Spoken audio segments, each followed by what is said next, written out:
주부터 빌레몬서를 함께 생각하고 있는데요.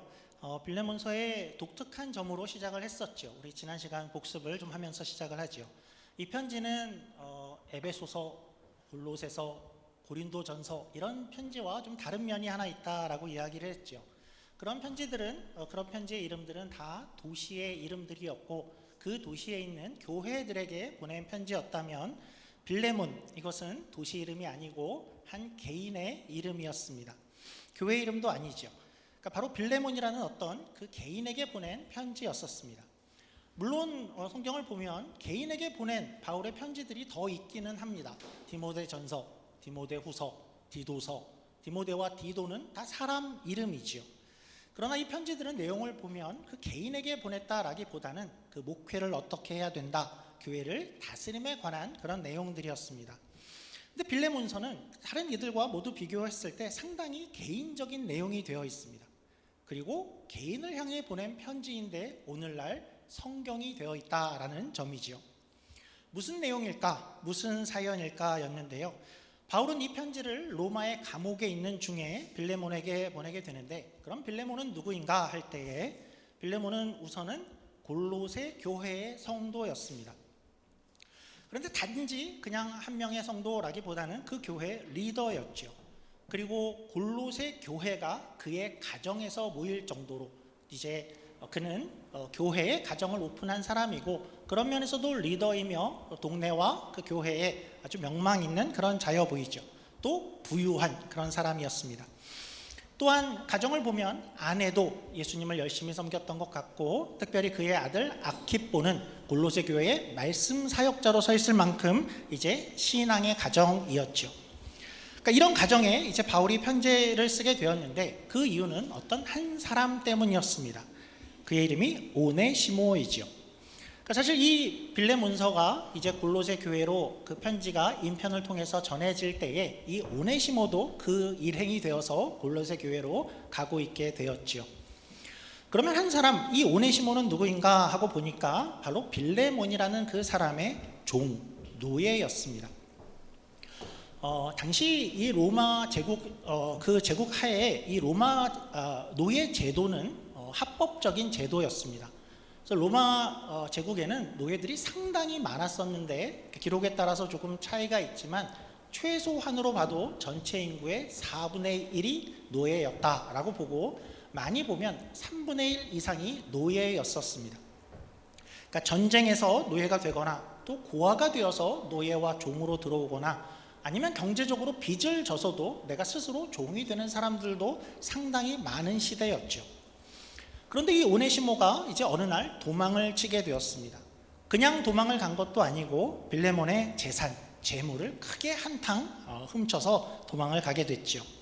그러니까 이 일은 생각보다 당대에 굉장히 심각한 일이었습니다. 주인의 명예에 굉장한 수치를 준다는 면에서도 그랬고, 그러니까 법적으로도 그러니까 처벌이 당연히 이루어져야 되는 그러한 일이었고, 당대에 이런 일에 대한 합당한 처벌은 큰 고문을 당하거나 아니면 이 일로 십자가 처형을 당하기도 했었습니다. 그런 시대였죠. 그런 것을 잘 아는 오네시모여서 그랬었겠죠. 오네시모는 아주 멀리 도망을 가게 됩니다. 그래서 이 도망자 오네시모가 어찌하여 이제 로마에까지 가게 되었고, 거기서 바울을 만나게 됩니다. 그가 다른 죄로 그도 감옥에 들어가서 만나게 되었는지, 아니면 갇혀있지만 자유롭게 사람들을 만날 수 있던 바울을 어떻게 다른 식으로 만나게 되었는지는 모르지만 바울을 만나게 되고, 오네시모는 바울에게 복음을 듣고 이제 회심을 하게 되었죠. 그러니까 바울이 오늘 본문에도 내가 갇혀서 낳은 아들이다 할 정도가 되었고, 완전히 새로운 사람이 되었습니다. 자, 그러면 이제 오네시모가 예수님을 믿게 되었는데, 그러면 과거의 죄는 다 없어지는 걸까요? 물론 하나님은 그 죄들을 다 용서하실 것입니다. 그런데 사회에서 사람들에게 지은 그런 죄들도 이제 그냥 다 잊고 그냥 살면 되는 것일까요? 그렇지 않죠. 이제 바울과 오네시모는 아마 많은 이야기를 나눴을 것 같고, 빌레몬에게 진심으로 용서를 구하는 것이 좋겠다가 되었고, 오네시모도 이제 돌아가면 어떤 대우를 받게 될지 모르지만 용서를 구할 용기를 내게 되었죠. 그리고 바울은 자신이 갇혀 있으니 본인이 갈 수는 없으니까 편지로 오네시모를 좀 잘 봐주십시오, 잘 봐달라, 탄원서 정도 될까요? 그 편지가 바로 오늘 빌레몬서인 것이죠. 자, 이제 함께 우리가 좀 상상을 해보죠. 그러니까 오네시모가 이제 골로새 교회로 먼 길을 걸어갑니다.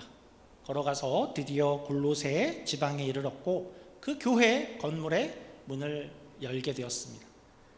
자, 이렇게 얘기하면 틀린 것이죠. 당신은 교회 빌딩이 있는 것은 아니고 아마 빌레몬의 집, 교회로 모이는 그 집을 들어갔을 것입니다.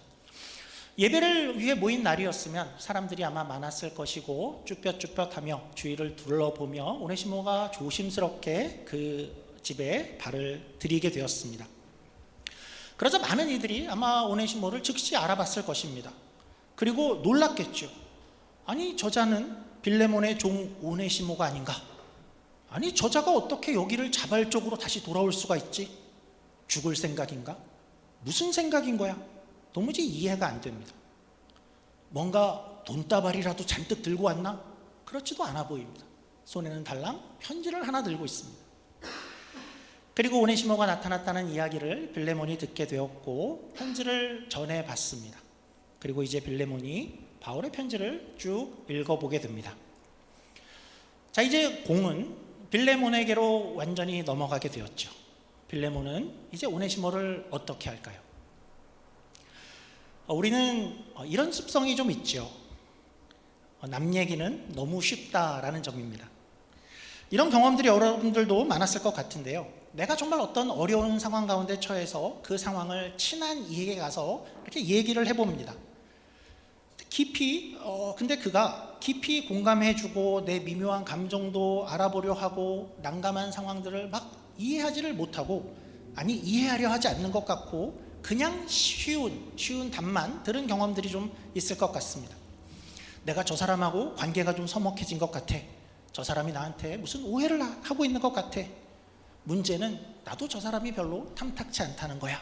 어떻게 하면 좋을까? 이렇게 고민을 만약 얘기를 하는데 그 상황을 이렇게 깊이 공감해 주지 않고 대답을 그래? 그래도 그냥 친하게 지내봐. 다 있고 잘 지내봐. 그러니까 이런 성의 없는 대답을 많이 들어봤고 또 나도 그런 적이 있을 것입니다. 이런 일도 있죠. 회사에 갔는데 저 사람이 날 괴롭히는 것 같아. 회사에 이야기를 하는 게 좋을까? 이야기하면 다른 사람들이 날 어떻게 볼까? 그럴 때 대답으로 야, 그냥 사장님한테 말해. 경찰한테 알려. 아주 성의 없는 대답을 들어본 적이 있죠. 그런 경향이 우리들에게 있습니다. 그런 경향이 성경에도 나타나기가 쉽습니다. 빌레몬은 이제 어떻게 할까요? 용서하면 되지요. 용서하겠지요. 남 얘기는 참 쉽지요. 그런데요, 빌레몬의 입장에서는 이 일이 쉬운 일이 아니었습니다. 오네시모를 그냥 용서를 한다고? 없는 일로 한다고? 이것이 쉬운 일이 아니었다라는 것이죠.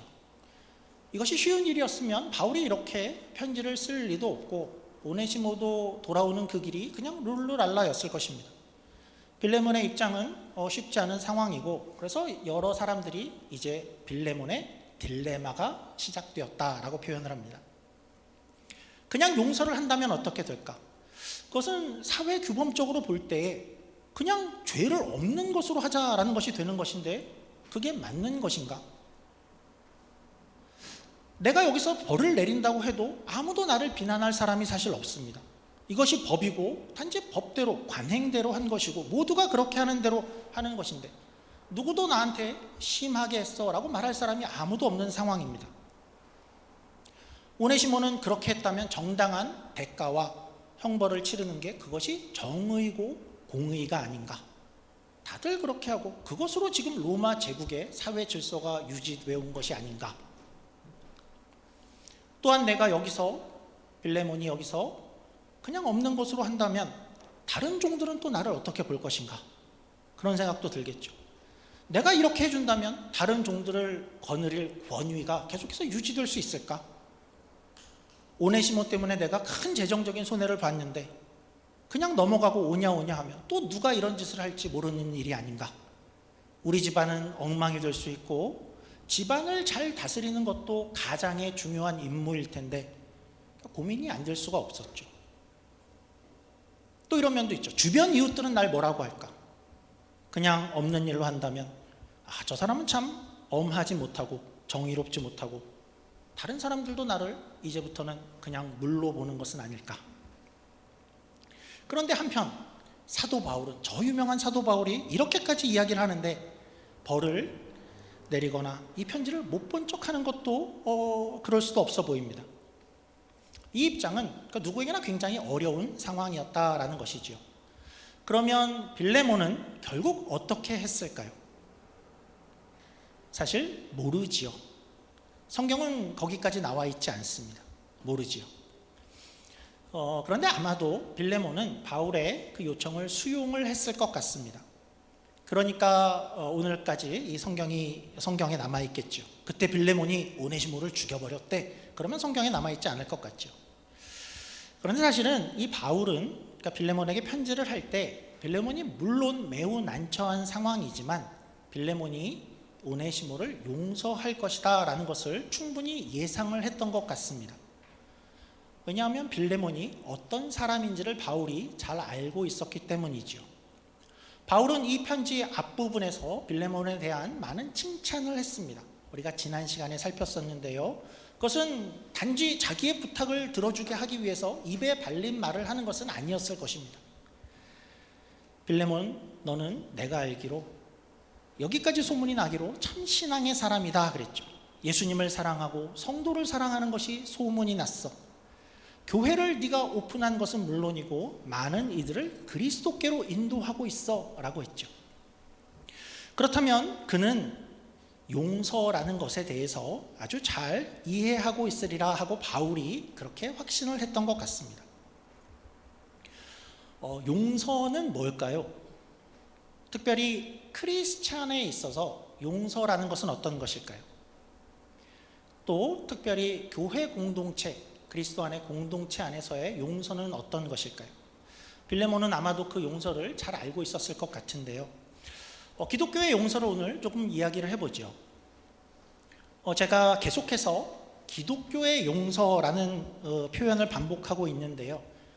물론 세상 사람들도 용서를 합니다.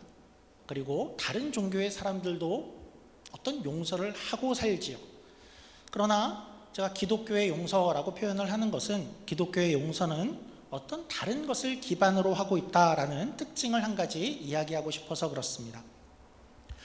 이 용서를 예수님께서 생전에 가르치신 적이 있지요. 아주 유명한 비유입니다. 멋진 비유를 이야기하셨는데 오늘 그 이야기를 조금 살펴보고 또 가죠.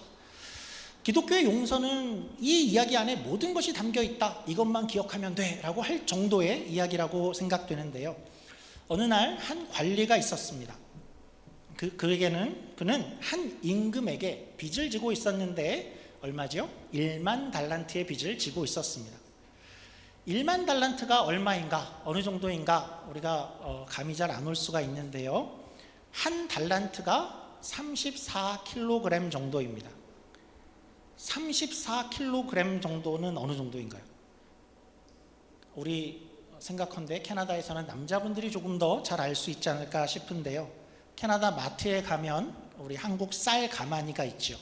그걸로 한 2개 정도 됩니다. 2가마니 정도가 되는데 금이 그 정도 무게가 있는 것입니다. 한 달란트입니다. 그 정도 금의 가치면, 금이 그만큼 있으면 얼마 정도의 가치가 될까요? 당시에 성인 남성의 연봉으로 계산을 하면 한 20년치 정도의 연봉이 된다라고 합니다. 그런데 오늘 이 관리가 진 빚이 얼마라고 했죠? 그 빚은 한 달란트가 아니고 1만 달란트라고 합니다. 그러니까 이 사람이 진 빚은 20년치 연봉 곱하기 만이지요. 20만 년치의 연봉을 빚으로 지고 있는 한 사람입니다. 20만 년 동안 하나도 안 쓰고 일을 해야 갚을 수 있는 빚이라는 것이죠. 갚을 수 있을까요? 그러니까 말도 안 되는 금액이라는 것이죠.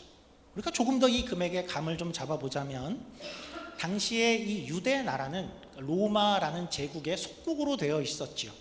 그래서 유대 나라는 종주국 로마에 세금을 내게 되는데 그 한 나라가 1년 동안 로마에 낸 세금의 양이 한 800달란트였다라고 합니다. 그러니까 한 나라가 로마에 내는 세금보다도 한 10배 이상의 빚을 지고 있는 이 사람이고, 어떻게 그런 빚을 졌는지 모르지만 도무지 갚을 수 없어 보이는 금액이지요. 이제 한 날이 되었습니다. 임금에게 빚을 갚아야 되는 그 날이 왔습니다.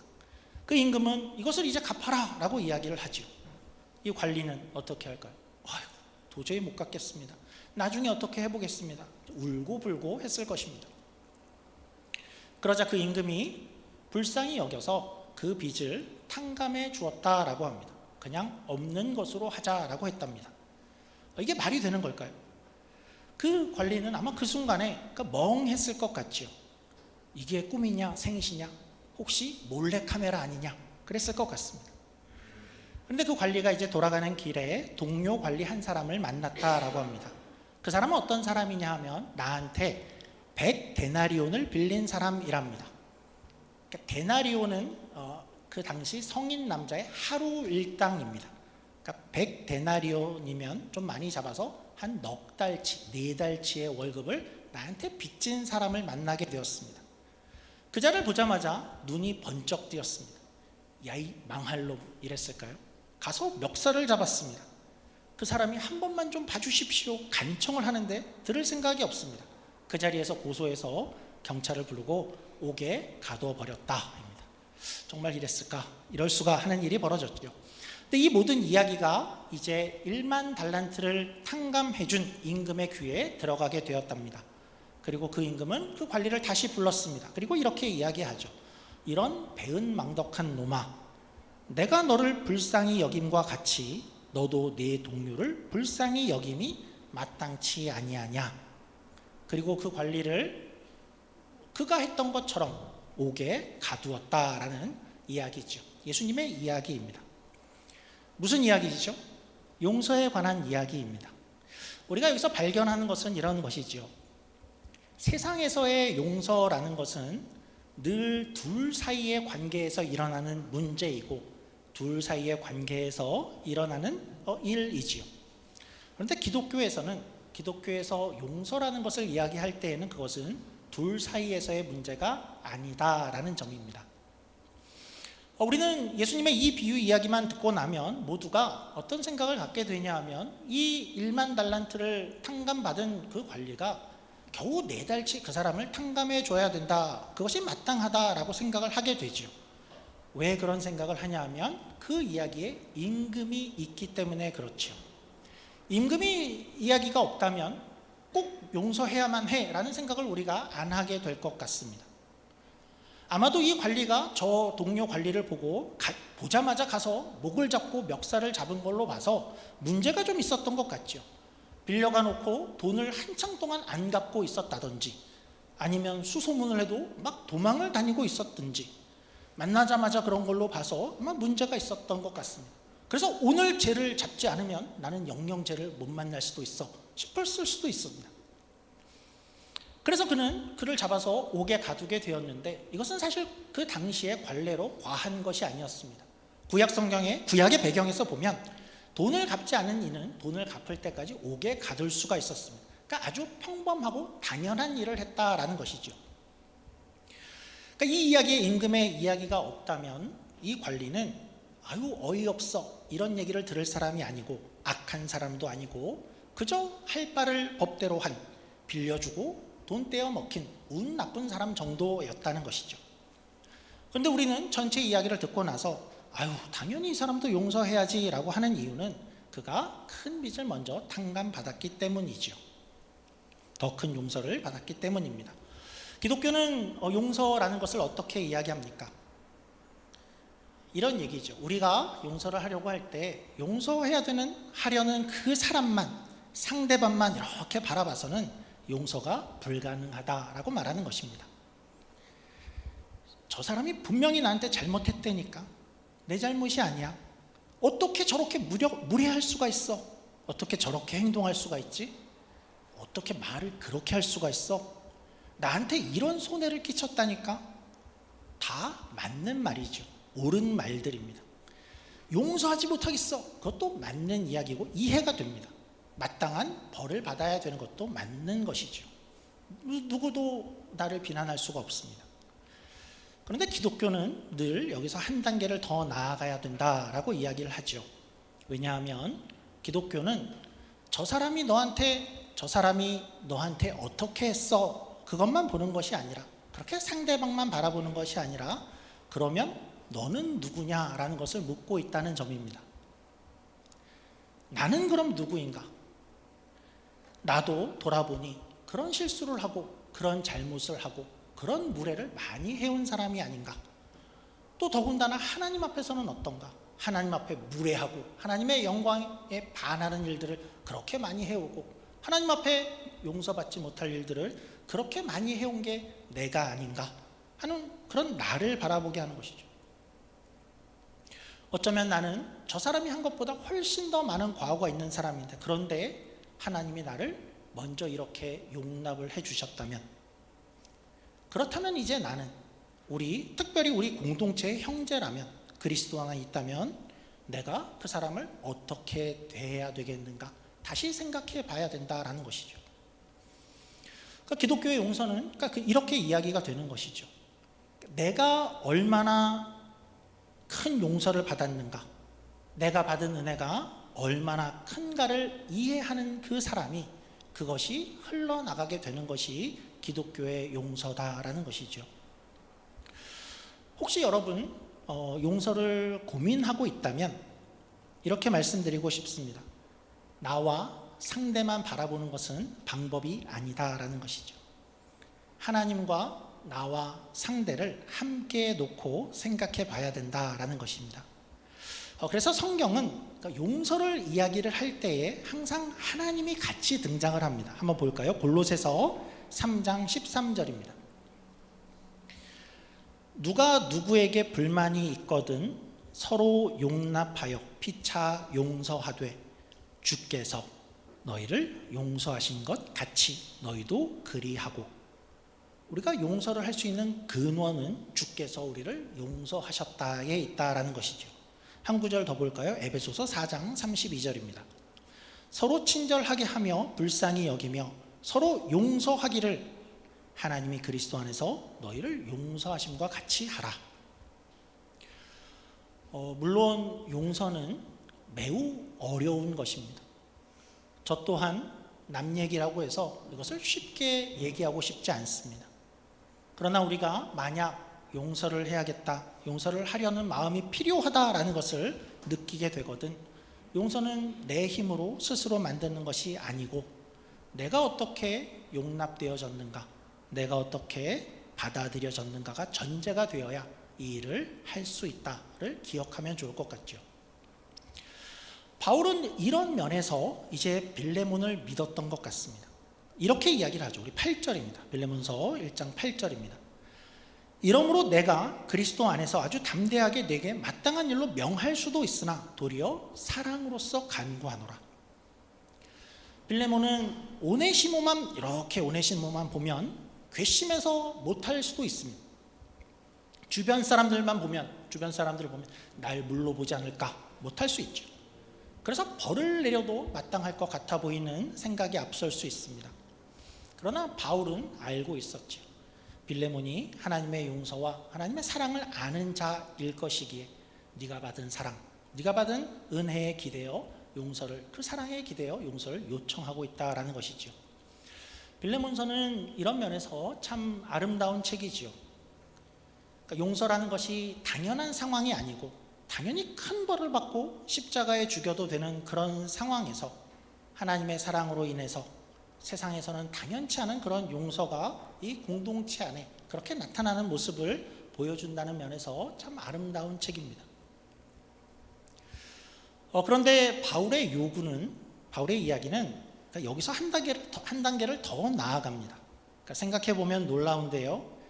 자, 이제 오네시모에게 그냥 없던 일로 해줘라, 거기까지만 요청하는 것이 아니고 내친김에 나아가는 것일까요? 한 단계 더 나아가는 것 같은데요. 우리 15절부터 한번 보죠. 15절입니다. 바울이 빌레몬에게 이런 이야기를 합니다. 아마 그가 잠시 떠나게 된 것은 너로 하여금 그를 영원히 두게 함이리니 이후로는 종과 같이 대하지 아니하고 종 이상으로 곧 사랑받는 형제로 둘지라. 내게 특별히 그러하거든 하물며 육신과 주 안에서 상관된 내게랴. 그러므로 내가 나를 동역자로 알진대 그를 영접하기를 내게 하듯 하고. 그러니까 이후에는 단지 없던 일로 해 그것만 용서해 정도가 아니라 종으로 대우하지 말아라. 그 이상으로 사랑받는 형제로까지 대우해 줘라 라고 이야기를 하죠. 그리고 어디까지죠? 나한테 하듯이 그에게 행해 줘라까지 이야기를 합니다. 이게 모두가 다 아마도 하나님의 뜻이 아니었을까 하는 것이지요. 바울은 또 이런 말도 합니다. 21절도 볼까요? 21절입니다. 나는 내가 순종할 것을 확신함으로 내게 썼노니 내가 말한 것보다 더 행할 줄을 아노라. 그러니까 단지 용서를 넘어서 형제로 받아줄 것이다 라는 것을 믿고 있어. 그리고 그것보다도 더 할 줄 믿어. 아주 은근히 부담을 주는 것 같은데요, 빌레몬은 그러고도 남을 사람이다 라는 것을 바울이 믿고 있는 것이죠. 이 표현이 반드시 꼭 오네시모를 종에서 해방시켜줘라 라는 뜻은 아닐 수 있습니다. 당시 초대교회는 어떠한 면에서 굉장히 놀라운 공동체였냐 하면 유대인, 이방인이 함께 있고 남자와 여자가 함께 있고 그리고 주인과 종이 교회 안에서 한 형제와 자매가 된다는 면에서 그 시대에 아주 놀라운 공동체였지요. 그를 노예에서 풀어줘 그리고 나서 형제를 받아줘보다 어쩌면 그는 그냥 종이고 노예인데 교회 안에서 너희는 한 형제와 자매로 서로를 대하는 거야. 훨씬 더 어려운 일일 수 있었겠죠. 이렇게 보면 빌레몬서는 단지 용서에 관한 책 이상인 것 같습니다. 보다 더 넓은 전망에서 그리스도 안에서 한 공동체가 된다는 것이 서로를 향해서 어떤 대우를 하며 어떤 관계를 맺어가며 사회적, 세속적 그런 지위와 신분을 넘어서 어떤 형제와 자매로 이루어지는 사랑의 공동체가 되어질 수 있는가 하는 것을 보여주는 것이 빌레몬서인 것이죠.